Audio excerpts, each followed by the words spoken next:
Assalamualaikum warahmatullahi wabarakatuh. Ashhadu an la ilaha illallah wahdahu la syarika lah. Wa ashhadu anna Muhammadan abduhu wa rasuluh la nabiyya ba'dah. Qala Allah subhanahu wa ta'ala fi muhkami tanzilih. A'udzu billahi minasy syaithanir rajim. Ya ayyuhalladzina amanu taqullaha haqqa tuqatih wa la tamutunna illa wa antum muslimun. Wa qala subhanahu wa ta'ala ya ayyuhan nas ittaqu rabbakumul ladzi khalaqakum min nafsin wahidah wa khalaqa minha zawjaha wa batha minhuma rijalan katsiran wa nisaa'a wattaqullaha alladzi tasaaluna bihi wal arham innallaha kana 'alaikum raqiba. Wa qala subhanahu wa ta'ala ya ayyuhalladzina amanu taqullaha wa qulu qawlan sadida yuslih lakum a'malakum wa yaghfir lakum dhunubakum wa man yuti'illaha wa rasulahu faqad faza fawzan 'azima. Allahumma arhamna bil Qur'an. Wa qala an-nabi sallallahu alaihi wasallam fa inna asdaqal hadits kitabullah wa khairal hadyi hadyu Muhammadin sallallahu alaihi wasallam wa syarral umur muhdatsatuha wa kullu muhdatsatin bid'ah wa kullu bid'atin dhalalah wa kullu dhalalatin finnar amma ba'du. Ibadallah ma'asyiral muslimin akramani wa iyyakumullah. Seorang lelaki bertempur dalam setiap medan jihad bersama kalangan tabi'in yang lainnya. Dia hafiz Al-Quran 30 juz, menguasai ribuan hadis. Laki-laki ini ikut bergabung dalam pasukan mujahidin dalam penaklukan salah satu wilayah di wilayah Eropa. Akhirnya negeri itu pun tunduk dan takluk di bawah pemerintahan Islam. Di sana matanya berpapasan dengan seorang wanita Eropa berambut pirang, berkulit putih, bermata biru, cantik. Laki-laki ini jatuh hati.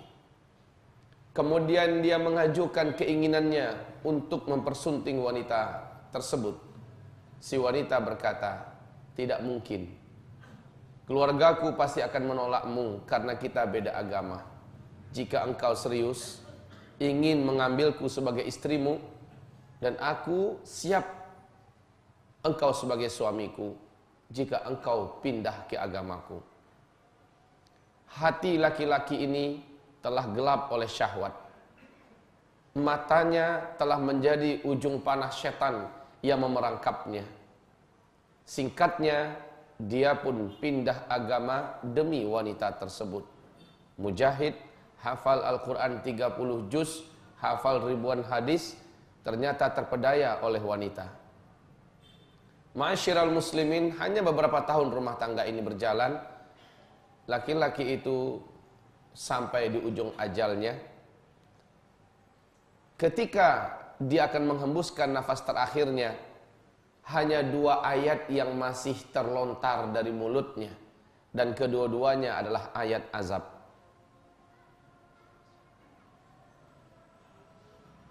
Ini kisah yang pertama. Orang yang semasa hidupnya kelihatan baik, nampaknya soleh, ternyata ketika diuji dengan satu ujian dia tidak lulus,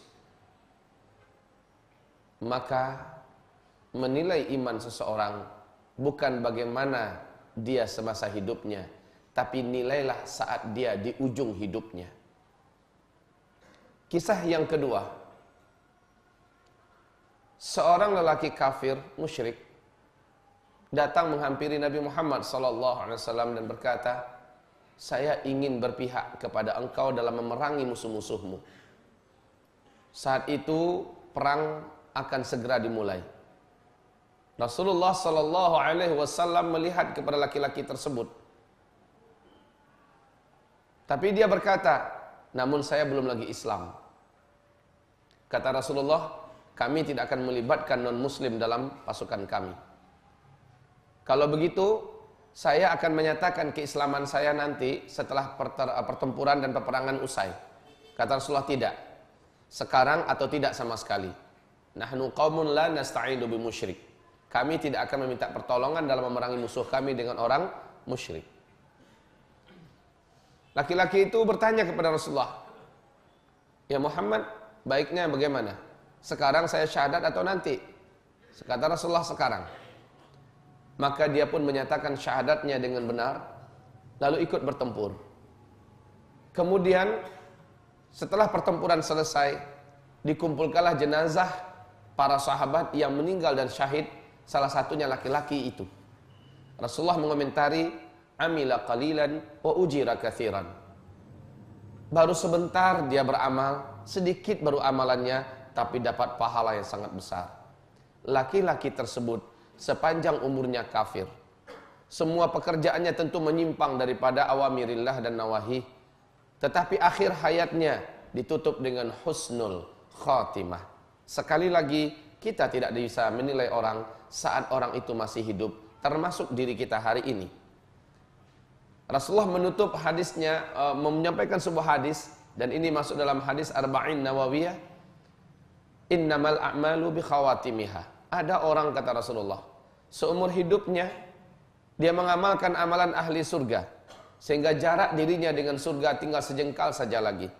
Ternyata di ujung umurnya, dan dia tidak sadar kalau umurnya akan berakhir, dia banting setir melakukan amalan ahli neraka. Qadarullah, yang tertulis di Lauhul Mahfuz, ternyata laki-laki ini memang adalah ahli neraka. Padahal seumur hidup dia mengamalkan amalan ahli surga. Dengan pilihannya sendiri, dengan kehendaknya sendiri, dia banting setir melakukan upaya, melakukan cara yang dimurkai oleh Allah, dan ternyata di situ umurnya ditutup. Su'ul khatimah. Sebagaimana ada sahabat yang memuji-muji seorang sahabat yang lain karena ditemukan di antara timbunan jenazah para syuhada, sementara seluruh tubuhnya luka-luka. Apa komentar para sahabat? Alangkah mulia kematiannya, alangkah indah syahidnya. Kata Rasulullah, tidak, dia ahli neraka. Dia ahli neraka. Ketahuan kemudian, Masya Allah, ternyata memang dia mengakhiri hidupnya karena luka-luka yang sangat berat dengan menghunjamkan belati ke tubuhnya dan mati dia. Inilah orang yang mengamalkan amalan ahli surga, tahu-tahu di akhir hayatnya dia menutupnya dengan amalan ahli neraka dan dia masuk ke dalam neraka. Sementara lain di hadis yang sama Rasulullah menyebutkan lain kisah. Ada orang yang mengamalkan amalan ahli neraka seumur hidupnya, sehingga jarak antara dirinya dengan neraka tinggal sejengkal saja lagi. Tapi tertulis di Lauhul Mahfuz bahwa dia adalah ahli surga. Dan benar, apa yang tertulis tidak akan pernah keluar daripada realita yang akan terjadi. Ternyata laki-laki ini banting setir melakukan amalan-amalan ahli surga, dan dia ternyata tutup umur di situ. Dia mendapatkan husnul khotimahnya, meninggal, masuk surga. Padahal jarak antara dirinya dengan neraka hanya tinggal sejengkal saja lagi. Semua kita yang hadir saat ini belum tentu akhir hayat kita seperti apa.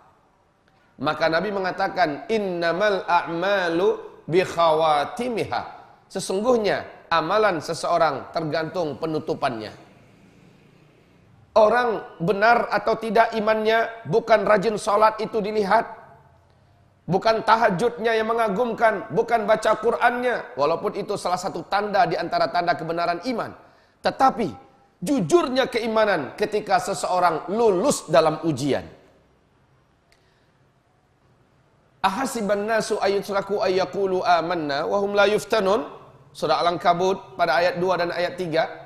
Apakah manusia-manusia yang menyatakan dirinya beriman menyangka bahwa mereka kami biarkan saja merasa dan mengatakan dirinya beriman, amanna wa hum la yuftanun, sementara mereka belum kami beri fitnah. Fitnah ini ibadallah ma'asyiral muslimin, apapun goncangan berat dalam hidup ini yang bisa mengikis iman, bisa menanggalkan keislaman, lulus enggak dia? Abdullah ibnu Umar mengatakan tentang fitnah, yaitu kami dulu jumlahnya sedikit, sementara orang-orang kafir yang berkuasa. Mereka menangkap kami, memburu kami, mengejar kami, menyiksa kami, memaksa kami untuk pindah ke agama lama. Kami tidak mau, dan kami banyak yang dibunuh sampai-sampai kami terusir di kampung halaman kami. Dalam rangka iman, kami pertahankan iman kami sehingga tidak sedikit yang lepas nyawa dari badannya. Itulah yang fitnah. Ma'asyiral muslimin yang kami muliakan, apakah kamu fikir kamu dibiarkan oleh Allah menyangka dan menyatakan amanna, kami telah beriman, wahum la yuftanun, sementara mereka belum diberi fitnah?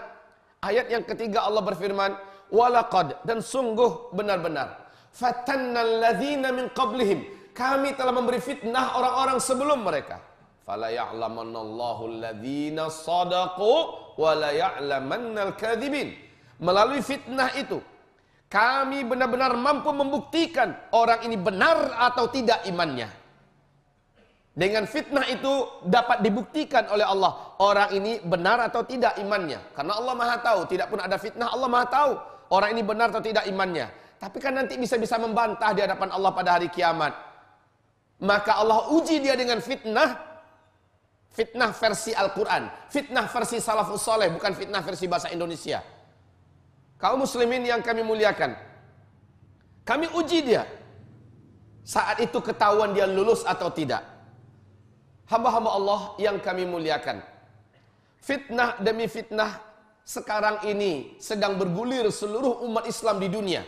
Ketahuilah, kita telah menyadari umat ini sedang berada pada fase yang keempat. Ini fase terberat, di mana khilafah sudah runtuh. Daulah Islamiyah di muka bumi ini tidak ada yang tegak dengan kewibawaannya.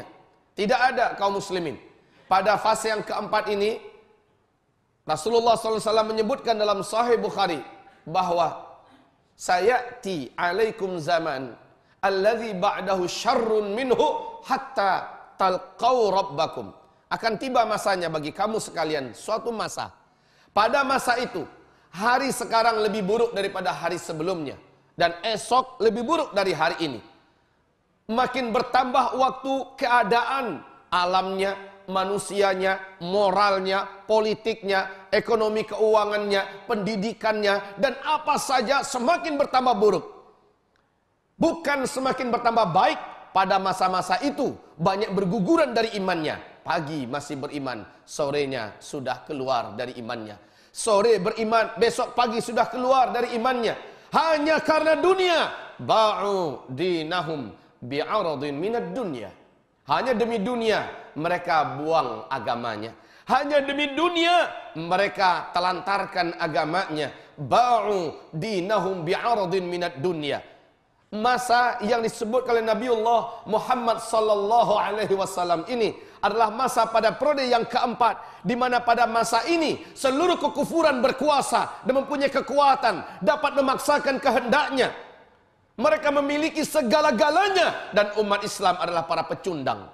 Umat Islam adalah makhluk yang dirampok, dirampas, dibantai. Umat Islam adalah yang dieksploitasi harta kekayaannya, dan sementara masjid-masjid mereka dihancurkan. Apa yang terjadi hari ini di Suriah, yang terjadi pada hari ini di Palestina, yang terjadi pada hari ini di Lebanon dan Yordania, apa yang terjadi pada hari ini di Mesir, di Sudan, apa yang terjadi pada hari ini di Yaman, apa yang terjadi pada hari ini dan sebentar lagi di Jazirah Arab, Arab Saudi, apa yang terjadi pada hari ini di Qatar, di Emirat, apa yang terjadi pada hari ini di Jazirah Arab keseluruhannya, Qatibah, sebentar lagi akan sampai ke Indonesia. Syekh Dr. Muhammad Al-Uraifi mengatakan dalam salah satu khutbah terbarunya, hati-hati wahai umat kaum muslimin Indonesia. Sekarang belati-belati yang menyembelih anak-anak muslim di Suriah, pisau-pisau yang membelah mereka kaum muslimin di Suriah, telah mereka bawa ke Indonesia, masuk lewat Balikpapan. Tidak ada yang tidak mendengarkan. Lelaki-lelaki dalam jumlah besar, kekar-kekar, ahli bela diri, mampu dalam melakukan aktivitas persenjataan dan sebagainya. Mereka berkumpul dalam jumlah yang banyak, berdatangan terus atas nama suaka politik. Kalau memang Indonesia penuh kasih sayang, kenapa dari Rohingya datang dibuang balik ke sana? Kenapa yang Suriah jutaan jumlahnya tersebar kemana-mana tanpa tahu apa yang mereka makan, di mana mereka tinggal? Bukan itu yang ditarik ke Indonesia, tetapi malah orang-orang yang seperti itu dari Iran datangnya melalui pintu Afghanistan, berkumpul di Balikpapan pada hari ini kaum muslimin, ditampung. Tiap sebentar mereka latihan militer. Datang kemari, Syekh Dr. Muhammad Al-Uraifi mengatakan, hai masyarakat Indonesia, jika kalian tidak segera bertindak, jika kalian tidak segera bergerak, maka kalian akan menjadi giliran berikutnya. Senjata belati-belati itu telah mereka bawa ke Indonesia. Bagi mereka membunuh kita, membantai anak-anak kita adalah amal soleh yang memasukkan mereka ke surga. Wahai hamba-hamba Allah, fitnah ini akan datang kepada kita.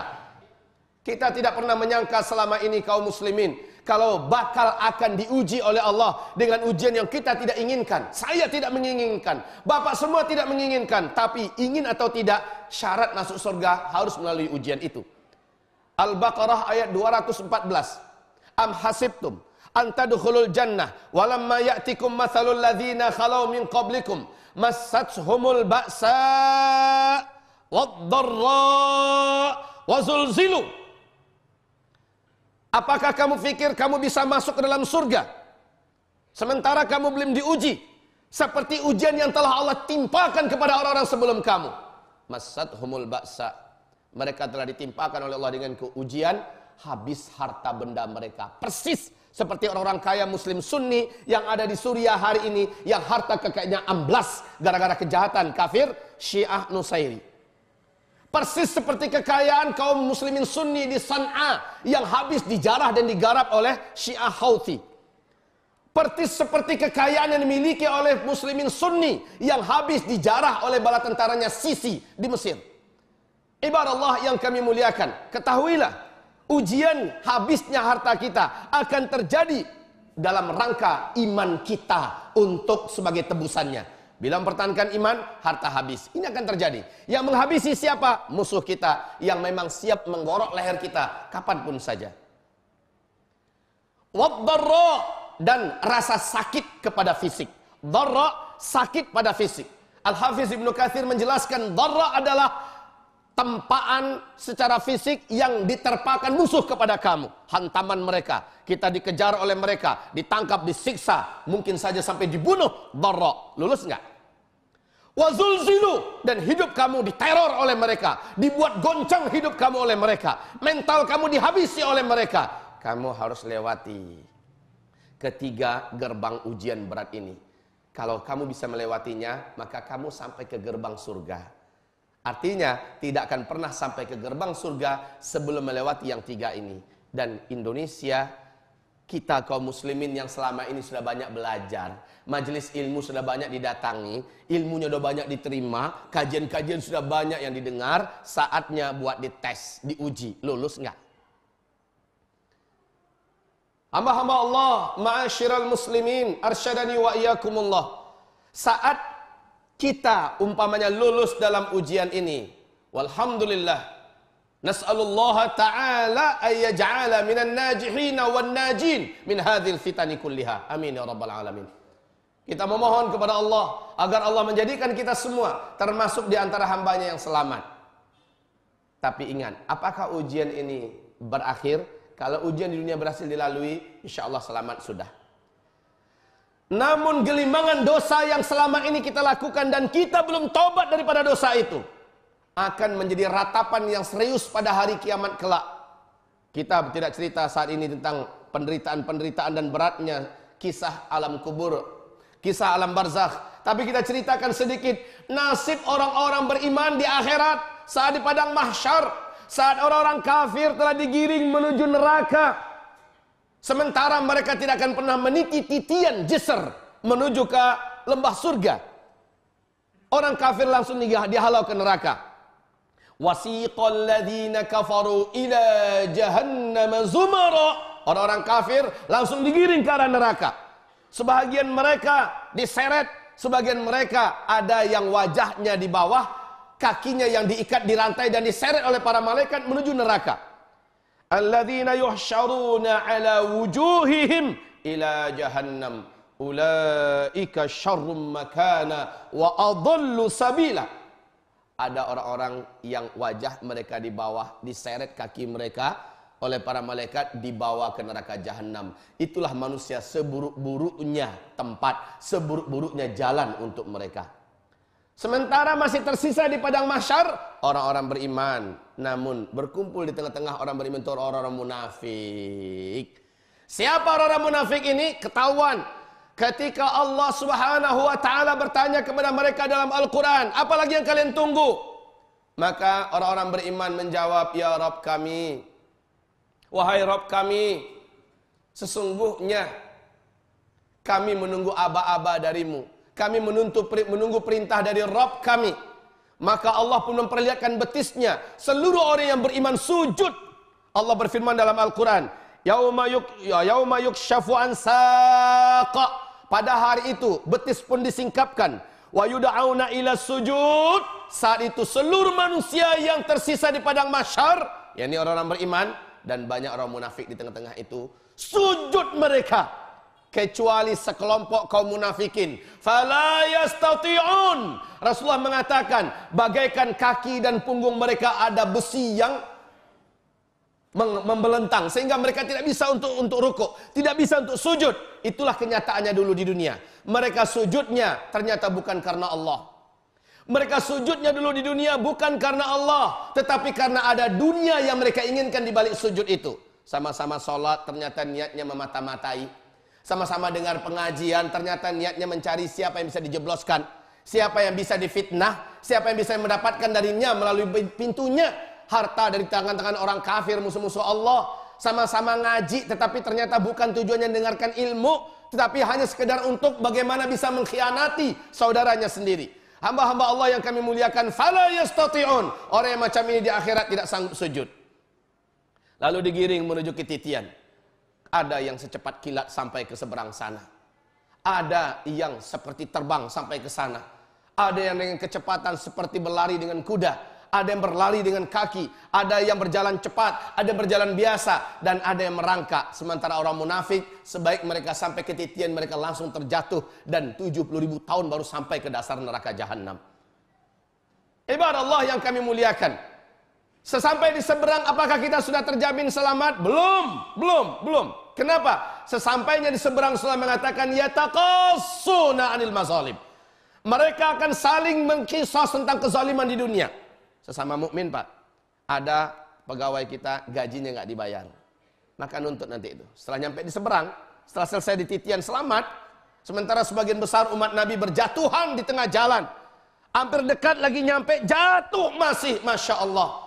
Yang udah nyampe belum tentu selamat. Kenapa begitu? Masya Allah kaum muslimin. Rasulullah bersabda, pada masa itu, amalan-amalan yang kalian miliki, sebagai syarat kalian bisa memiliki kunci pintu surga, ternyata masih dipertaruhkan. Oleh siapa? Oleh orang-orang yang semasa hidup di dunia kita zalimi. Dia datang menuntut kepada Allah, ya Rabb, orang ini dulu memfitnah saya. Ya Rabb, orang ini dulu tidak mengeluarkan gaji saya. Ya Rabb, orang ini dulu memukul saya dan saya tidak mampu membalas. Ya Rabb, orang ini, ya Rabb, ya orang ini, ya Rabb, orang ini. Kenapa? Karena pada hari itu kaum muslimin, seseorang berlomba-lomba memperbanyak amalnya dengan cara mencari siapa ya yang pernah menzalimi saya dulu, siapa ya yang dana saya ada di dia dulu, siapa ya yang harta saya tidak dia kembalikan dulu, bla bla bla bla bla. Dia ingat semuanya, lalu dia cari, maka ketemu orang ini. Rasulullah mengatakan amalan orang-orang ini diberikan pada orang yang dizalimi. Ketika amalannya habis, ini hadis Sahih Muslim dari Abu Hurairah, ketika amalannya habis, maka dia harus rela menerima dosa-dosa orang ini yang masih tersisa dipindahkan ke dia.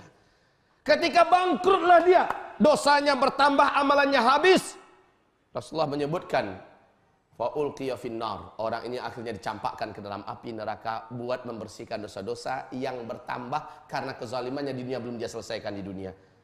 Barulah yang lainnya bebas masuk ke dalam surga. Hamba-hamba Allah, kita kembali flashback kepada pembahasan kita dari awal. Bagaimana kita dalam kehidupan ini hanya gara-gara fitnah sedikit kita zalimi saudara kita, atau kita benar-benar tidak mau diajak bersatu dalam memperkuat barisan kaum muslimin, bahkan kita masuk ke dalam barisan musuh, mematai-matai umat Islam, menghabisi barisan umat Islam yang kuat ibadahnya, yang lurus tauhidnya. Hanya gara-gara dunia, kita ingin mendapatkan keuntungan dunia, lalu kita jadikan saudara kita tercedera, kita jadikan saudara kita celaka, kita jadikan saudara kita kejebloskan ke dalam penjara, mungkin disiksa, mungkin dibunuh, sementara kita makan dari hasil itu. Wal'iyadzubillah, musuh sudah di depan pintu kita. Mereka sudah menghunus pedang mereka, menghunus melati mereka. Maka apa yang kita kerjakan pada hari ini? Ujian semakin ke depan semakin berat, bukan semakin ringan. Cepat atau lambat, ujian itu akan sampai ke jantung ibu kota Indonesia ini. Akan sampai ke Indonesia. Bukan akan lagi, sudah menginjakkan kakinya secara real di Indonesia ini. Ibadallah, ma'asyiral muslimin yang kami muliakan. Istaghfirullahal azim rabbakum fa innahu kana ghaffara yursilis samaa 'alaikum midrara.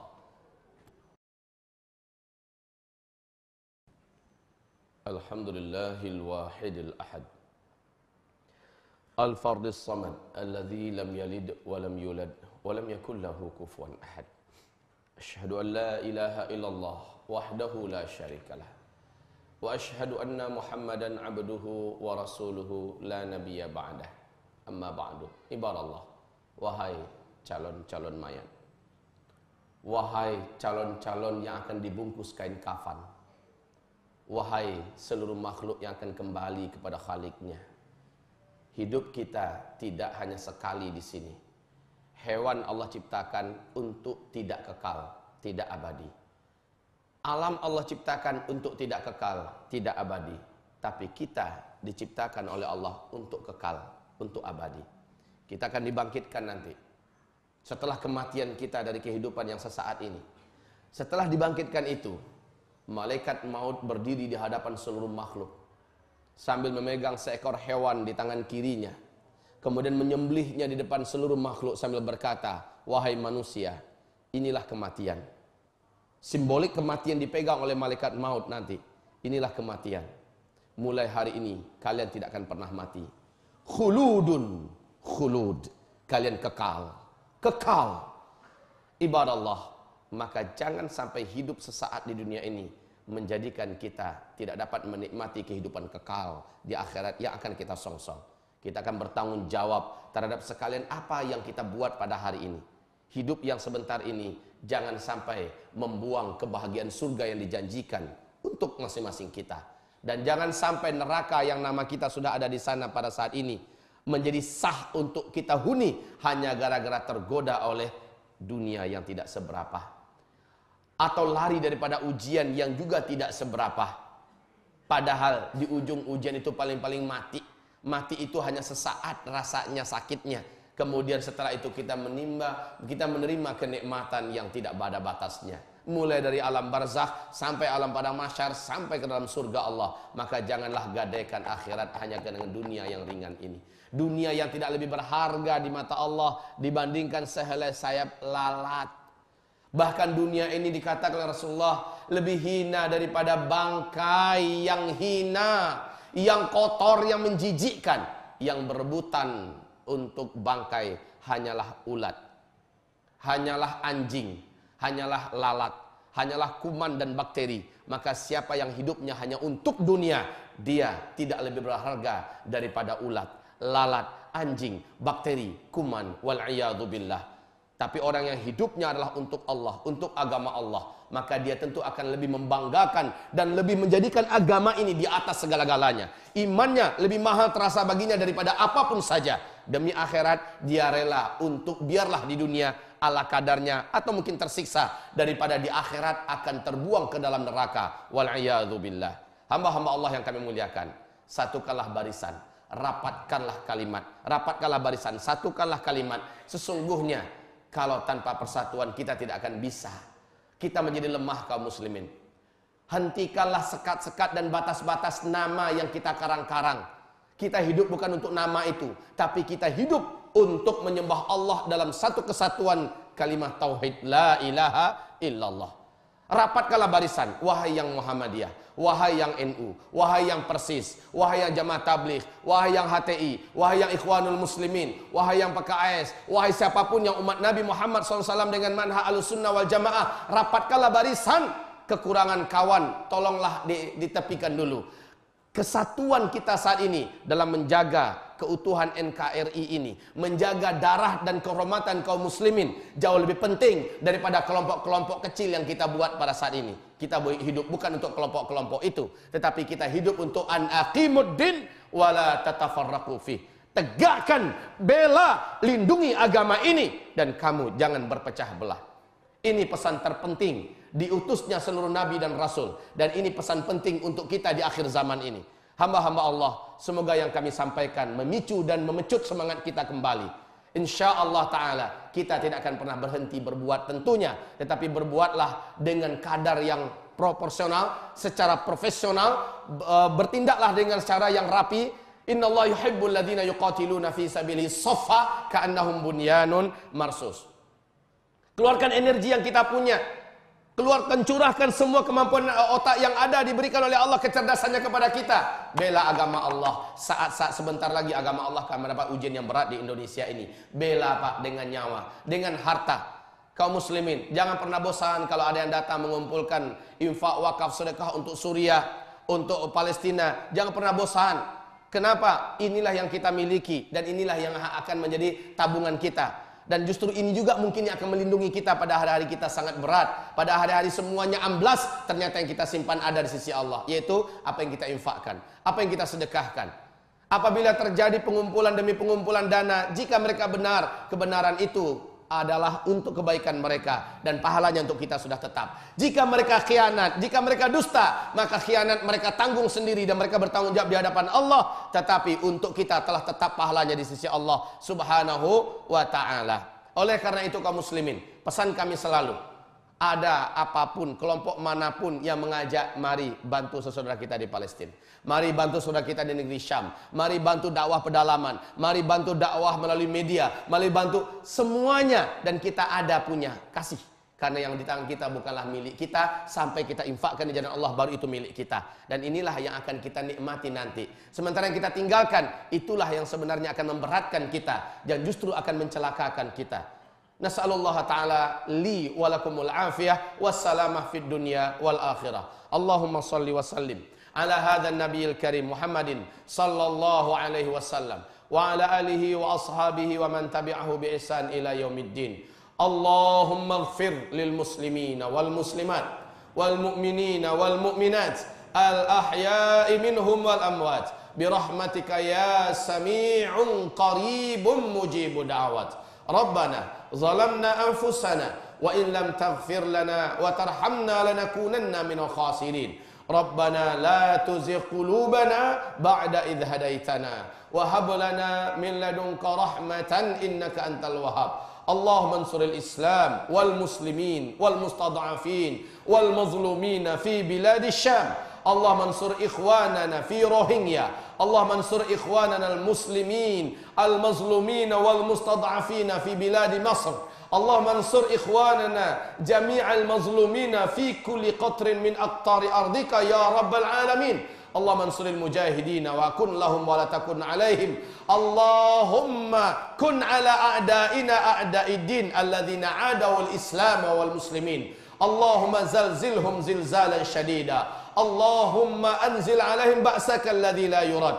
Allahumma farriq jam'ahum wa shattit shamlahum ya rabbana ya arhamar rahimin. Allahumma anzil malaikatakal musawwamin wansuril mujahidin ma'ahum. Allahumma ya rabbana anta waliyuna fa innaka ni'mal wakil ni'mal maula wa ni'man nasir.